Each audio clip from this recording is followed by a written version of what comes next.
Baik, sebelumnya Assalamualaikum warahmatullahi wabarakatuh. Perkenalkan, nama saya Arya Sefa Putra Wijaya, NPM 24782071 dari kelas RI 2C. Ini saya akan membuat video tentang mini project UTS praktikum yang ada di LMS. Nomor 1, struktur program. Jelaskan bahwa program dibangun dengan arsitektur modular. Sebutkan 2 package utama, tampilkan struktur folder dan isi file. Jadi struktur program itu atau modularisasi ini, program ini dibangun menggunakan arsitektur modular, artinya program dipisah menjadi beberapa file berdasarkan fungsinya untuk memudahkan pemeliharaan dan pengembangan. Ada 2 package atau file utama. Yang pertama itu ada main. Nah, main ini merupakan file utama yang dijalankan pengguna, berisi menu interaktif, berinteraksi langsung dengan pengguna dan memanggil fungsi-fungsi dari file yang ada di yang ada di sensor simulator. Nah, untuk sensor simulatornya berisi definisi kelas dan fungsi utama untuk representasi sensor dan lokasi, lalu simulasi data sensor, penyimpanan dan pembacaan data ke atau dari file JSON, terus fungsi pencarian dengan lambda, lalu generator untuk menampilkan lokasi satu persatu. Dan untuk struktur foldernya dari Smart City, lalu ada main, di monitoring, lalu di sensor ada sensor simulator. Lalu kita lanjut ke pertanyaan kedua. Implementasi OOP dan inheritance. Jelaskan bahwa sistem menggunakan OOP untuk merepresentasikan kendaraan dan slot parkir. Jelaskan juga atribut serta metode yang ada pada setiap kelas. Tampilkan kode kelas beserta inheritance-nya serta contoh instansiasi objek dan pemanggilan metode. Salah. Oke, ini program ini memanfaatkan konsep Object Oriented Programming atau OOP untuk merepresentasikan sensor dan lokasi pemantauan. Di kelas induk sensor ini ada kelas sensor, lalu ada dev init, self nama sensor jenis sensor, self nama underscore sensor sama dengan nama underscore sensor, self titik jenis underscore sensor sama dengan jenis underscore sensor, self data, self titik data sama dengan self titik generate underscore data, terus ada tanda buka kurungan ini. Memiliki atribut nama sensor, jenis sensor, dan juga data. Data ini hasil simulasi dari nilai sensor. Nah, metode generate data dibuat abstrak dengan raise not implemented error agar subclass wajib mengimplementasikan. Nah, untuk subclass ini ada PM2.5, itu gunanya untuk mengukur partikel polusi udara. Nah, untuk yang subclass yang kedua itu ada CO sensor. Jadi subclass CO sensor ini gunanya untuk mengukur kadar karbon monoksida. Nah, subclass yang terakhir ada kebisingan atau sama aja kayak noise sensor. Itu mengukur tingkat kebisingan. Nah, lalu setiap subclass itu mengimplementasikan metode generate data dan logika kategorinya. Seperti dev kategori PM25 ini self, lalu if self titik data 50 return baik, elif self titik data kurang dari sama dengan 100 returnnya sedang, else returnnya kalau lebih ini jadi berbahaya. Lalu untuk selanjutnya ada class location. Lalu di class location ini ada dev init, sel kelurahan kecamatan, ada sel titik kelurahan sama dengan kelurahan, sel titik kecamatan sama dengan kecamatan. Lalu ada sel titik PM25 untuk menampilkan sensor dari PM25, lalu ada CO sensornya juga dan noise sensor.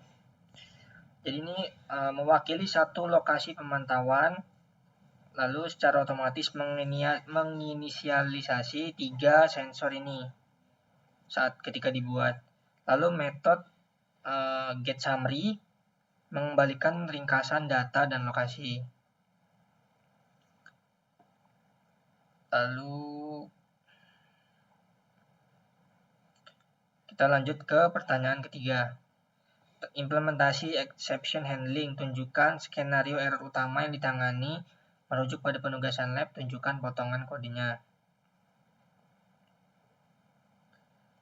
Nah, ini untuk lokasi duplikat, contohnya ada for log in location, if log kelurahan titik lower sama dengan kelurahan titik lower, and log kecamatan titik lower, kecamatan titik lower. Nah, ini ditangani di folder di file main._2478.2771.py di bagian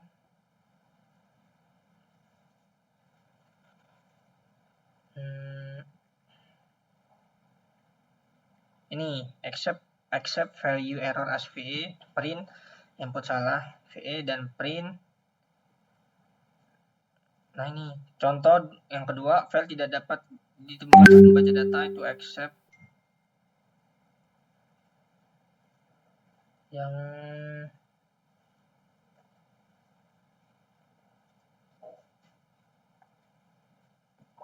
ini accept file error, rise file not found error, alias file tidak ditemukan. Dengan exception handling, pengguna mendapat feedback yang jelas dan programnya tetap bisa berjalan dengan normal. Lanjut ke pertanyaan selanjutnya. Nomor 4, implementasi generator iterator closure. Tunjukkan implementasi dari konsep ini pada program. Yang pertama ada generator. Generator ini digunakan untuk menampilkan lokasi satu persatu. Contohnya di bagian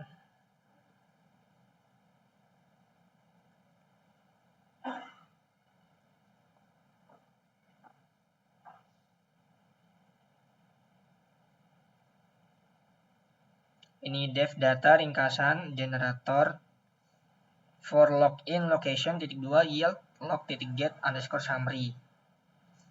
Saat pengguna memilih menu lihat ringkasan lokasi, sistem akan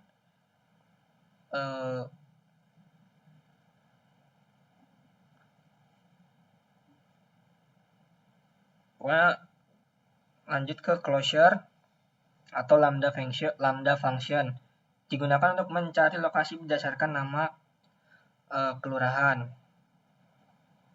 Ini ada dev cari lokasi kelurahan dicari, return list buka kurung filter buka kurung lagi lambda log.2 spasi log.kelurahan titik lower kurung spasi sama dengan spasi kelurahan underscore dicari titik lower koma location tutup kurung.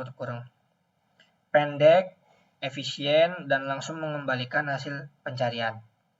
Lalu untuk iterator digunakan secara implisit saat melakukan perulangan pada location.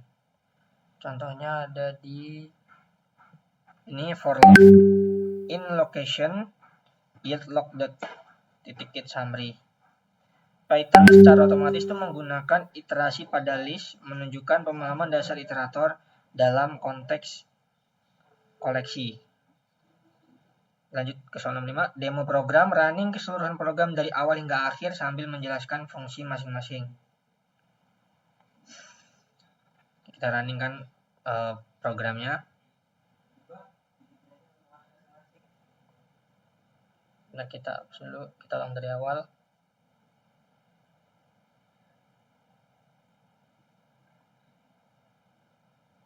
Nah, menu ditampilkan dengan 7 pilihan. Kita pilih nomor 1. Kita masukkan nama kelurahan,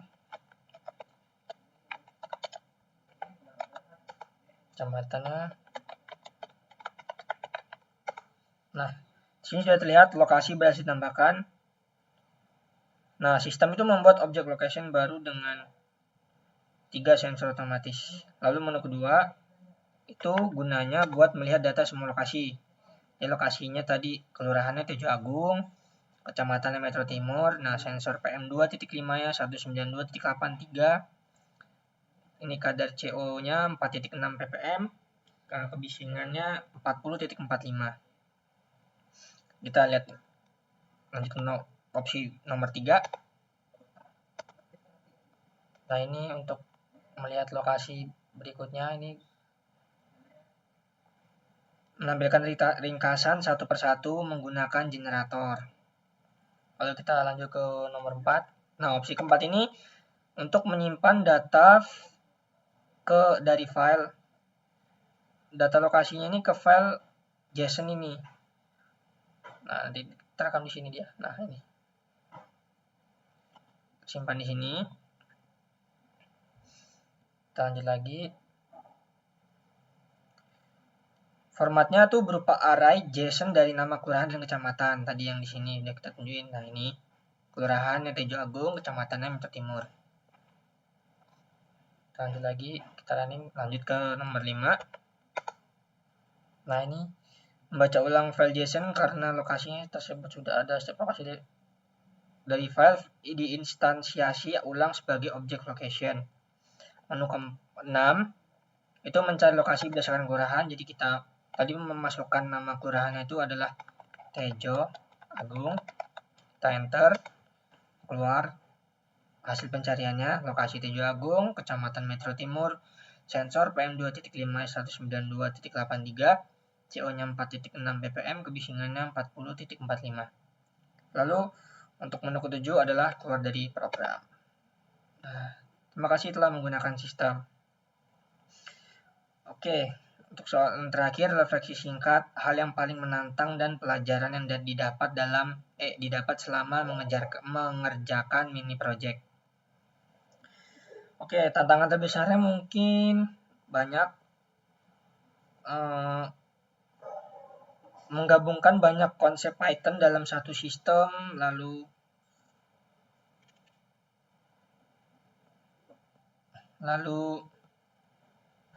menjaga struktur modular dan mudah dibaca, menangani error yang muncul tanpa membuat program crash.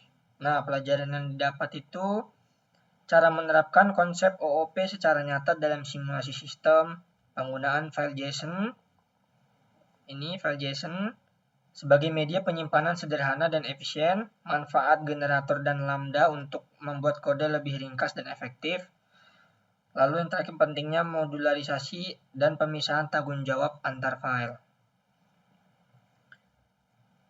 Oke, mungkin sekian dari saya video tentang penjelasan mini projectnya.